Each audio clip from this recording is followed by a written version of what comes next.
Olá, bem-vindos ao canal A Lei e o Testemunho. Hoje, em continuidade ao vídeo anterior, falaremos ainda sobre a inauguração do Santuário Celestial. Mas isso logo após a vinheta.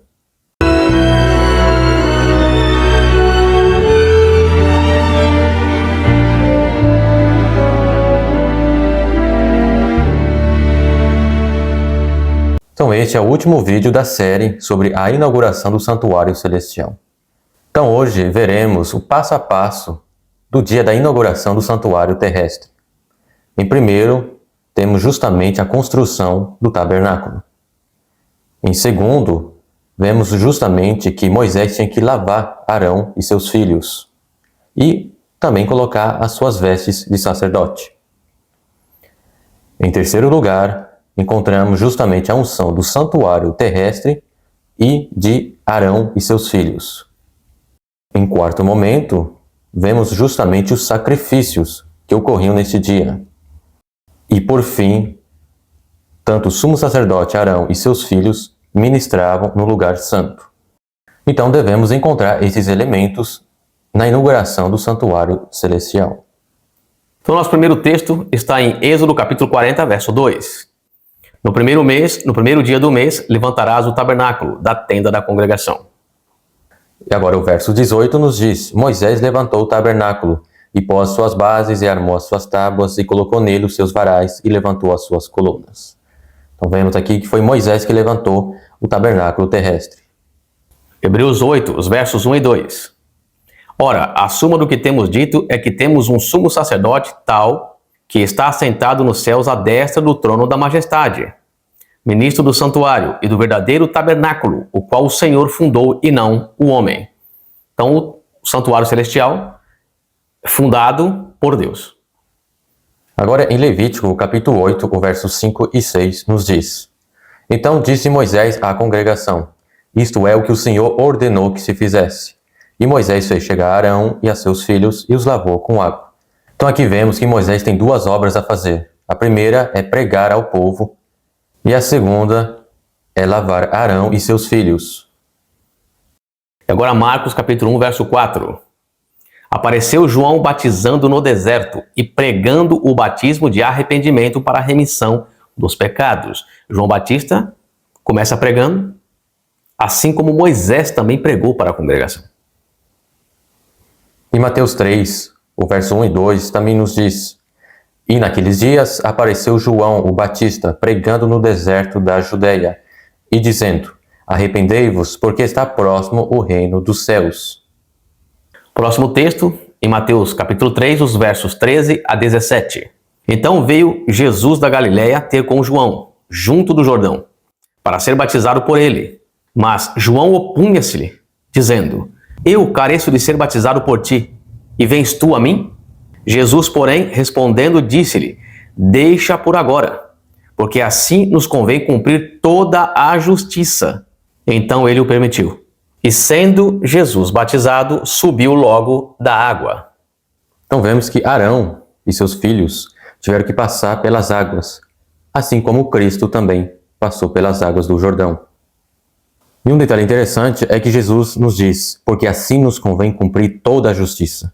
E em Daniel, capítulo 9, o verso 24, falando sobre a obra do Messias, do ungido, nos diz: Para trazer a justiça eterna, para selar a visão e a profecia e para ungir o Santo dos Santos. Bom, então quando Jesus fala de que convém cumprir toda a justiça, ele faz uma alusão ao texto de Daniel, no capítulo 9, o verso 24, para trazer a justiça eterna. Então quando Jesus ali é batizado, ele está sendo ungido.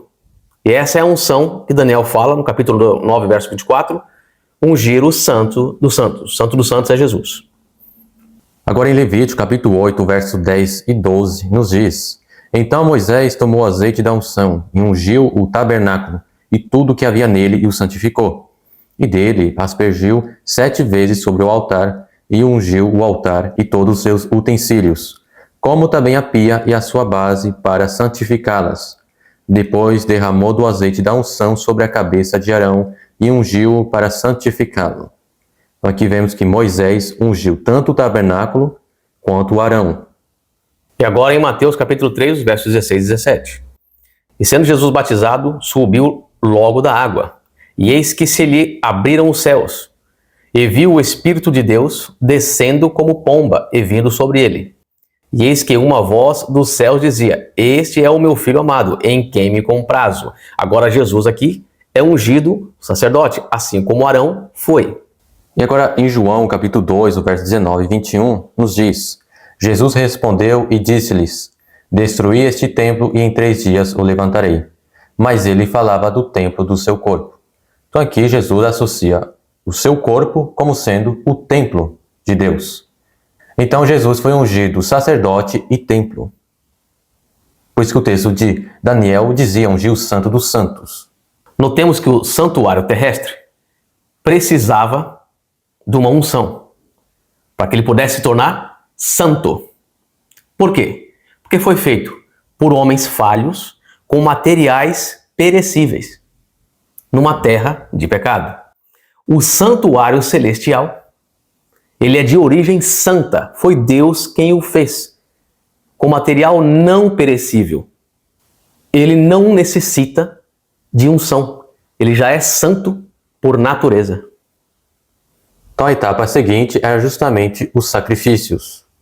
Em Hebreus capítulo 9, verso 23, diz: De sorte que era bem necessário que as figuras das coisas que estão no céu assim se purificassem, mas as próprias coisas celestiais com sacrifícios melhores do que estes.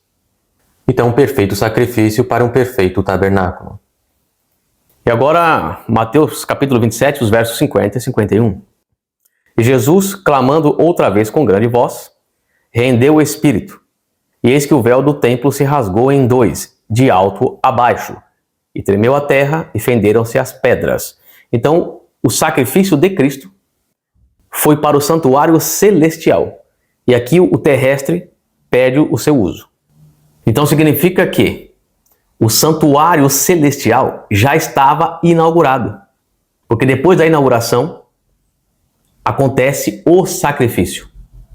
Então, quando Cristo se oferece como sacrifício para o santuário celestial, significa que o mesmo já tinha sido inaugurado antes. Quando? Por ocasião do seu batismo.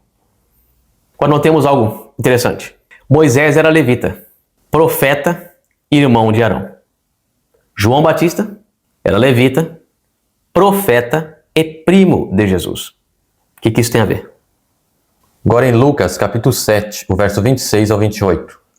Mas que saístes a ver? Um profeta? Sim, vos digo, e muito mais do que profeta. Este é aquele de quem está escrito: Eis que envio meu anjo diante da tua face, o qual preparará diante de ti o teu caminho. E eu vos digo que, entre os nascidos de mulheres, não há maior profeta do que João o Batista, mas o menor no reino de Deus é maior do que ele. Então, por que João Batista foi o maior profeta de todos os tempos? Porque ele anuncia o reino dos céus, a vinda do Messias. O Messias chega em sua época, ele não só vê o Messias, como batiza o Messias e inaugura, juntamente com o Messias, o santuário celestial. Por isso que João Batista é o maior profeta de todos os tempos. Ele, juntamente com Cristo, inaugura o santuário celestial. Agora, recapitulando o estudo, vemos que a primeira parte era justamente a construção do tabernáculo terrestre. E vemos também que o santuário celestial foi feito por Deus desde a eternidade. Agora, o segundo era lavar o sumo sacerdote e os sacerdotes. E vemos que isso se cumpriu no batismo de Jesus, João Batista realizando o mesmo.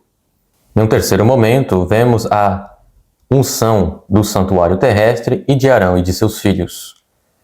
E isso se cumpriu justamente no batismo de Cristo, onde ele foi batizado pelo Espírito Santo. E no quarto momento, depois da unção, ocorre o sacrifício. E Cristo, depois disso, é oferecido por nós como sacrifício. E no último momento, o sumo sacerdote e os sacerdotes ministram agora no lugar santo. Começou o sacerdócio araônico.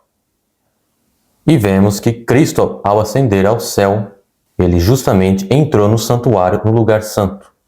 para ministrar a favor de nós. Então este é o estudo e dele aprendemos que, no ano 27, no batismo de Jesus, o santuário celestial fora inaugurado. Que Deus nos abençoe. Nos aguardamos para o próximo estudo em nome de Jesus. Amém. Amém.